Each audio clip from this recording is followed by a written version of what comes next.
Video बघत असलेल्या प्रत्येकाला महाप्रपंचतर्फे तेजस तुंगारचा सप्रेम जय शिवराय, सप्रेम जय श्रीराम. व्हिडिओचं थंबनेल किंवा टायटल बघून गोंधळात पडलात का? गोंधळून जाऊ नका. जे टायटल आहे, जे थंबनेल आहे ते 100% खरं आहे. महाराष्ट्राच्या राजकारणाच्या परीक्षेतील नापास पवार. होय, नापासच झाले. आता तुम्ही म्हणाल की अरे एवढं 60-70 वर्षांचं यांचं राजकीय कारकीर्द राहिलेली आहे आणि तुम्ही त्यांना नापास कसं काय म्हणू शकता? तर नापासच आहे.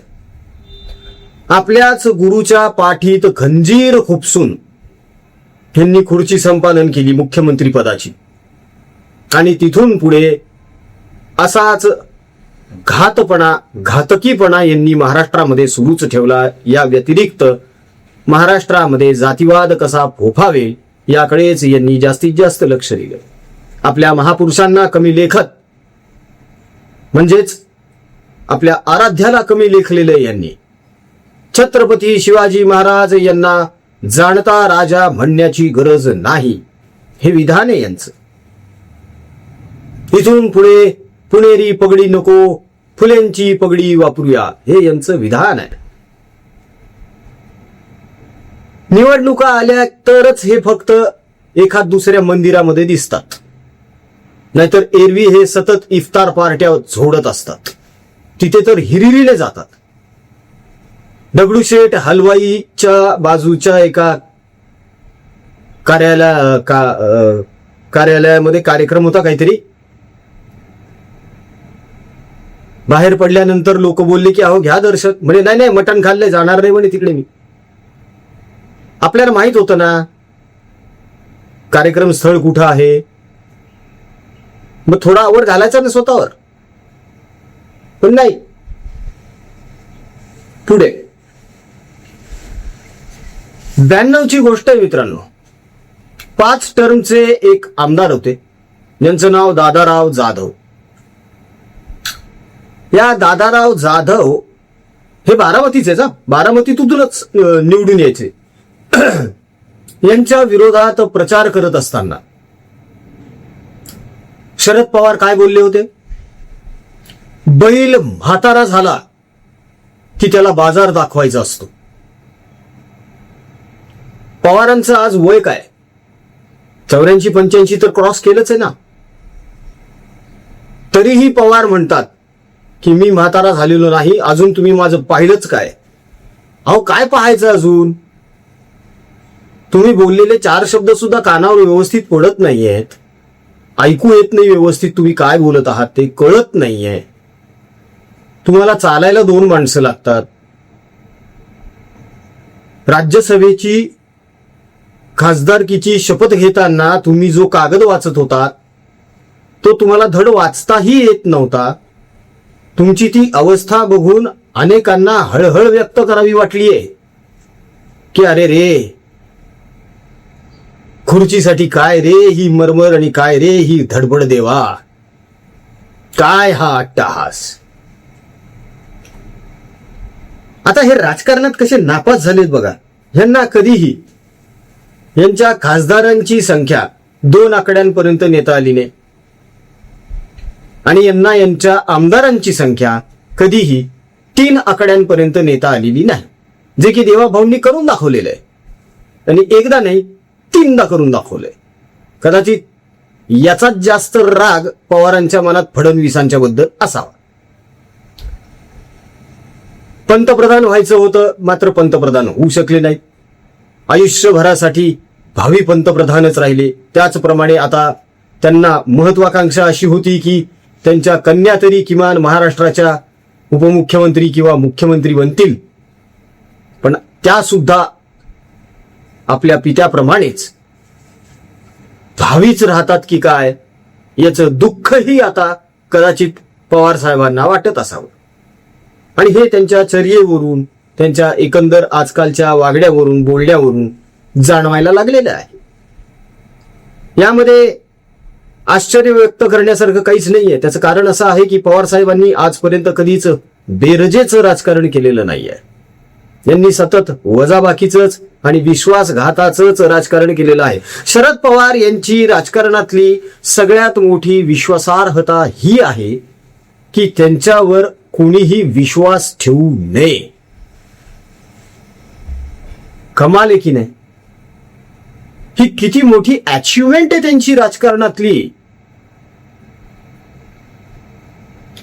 ना ह्यांना व्यवस्थित कधी आमदार निवडून आणता आले, ना ह्यांना कधी स्वबळावर सत्ता निर्माण करता आली, ना ह्यांना कधी स्वबळावर 2 आकडी खासदार निवडून आणता आले.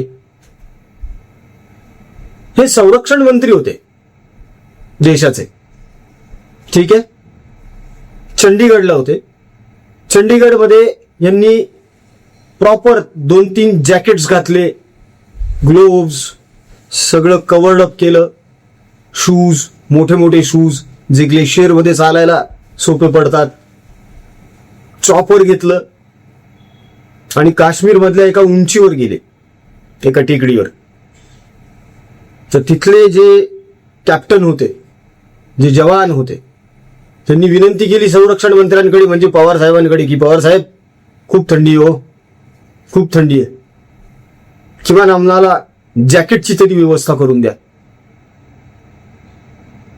हे म्हणले कुठे थंडी, कुठे थंडी, मला तर नाही वाजत आहे थंडी, कशी वाजेल, 4-4 जॅकेट घातलेले. ह्यांना कसलीच काळजी नाही हो दुसऱ्याची, फक्त मी मी मी मी मी. आणि आता सुद्धा तेच झालंय, फक्त मी मी मी मी मी. कसं अपयशी का आहेत पवार, त्याचं कारण बघा तुम्ही. महाराष्ट्रातून राज्यसभेचे 7 खासदार राज्यसभेवर पाठवायचे होते. काय घडलं तेव्हा? भारतीय जनता पक्षाने त्यांचे दिले, पार्थ पवार गेले राज्यसभेवर, शिवसेनेतर्फे ज्योतिताई गेल्या. म्हणजे यांनी काय केलं की दुसऱ्यांना संधी दिली आहे, इतरांना संधी देत गेले ते लोक, म्हणून हे मोठे होत गेलेत. पवारांनी तसं केलं का? नाही, सगळं मलाच पाहिजे, खासदारकी माझ्याकडेच पाहिजे, आमदारकी माझ्याच घरात पाहिजे, मंत्रीपद माझ्याच घरात पाहिजे, सगळं मला मला मला मला मला मला. इतकी वर्ष, 60 वर्ष यांनी राजकारण केलेलं आहे. पण या 60-70 वर्षांच्या राजकीय कारकिर्दीमध्ये शरद पवार साहेबांना असा एकही सक्षम नेता आपल्या पक्षामध्ये किंवा गटामध्ये निर्माण करता आलेला नाही की ज्याला ते राज्यसभेवर पाठवू शकले असते. हे अपयश आहे. हे शरद पवार यांच्या राजकारणाचं खणखणीत अपयश.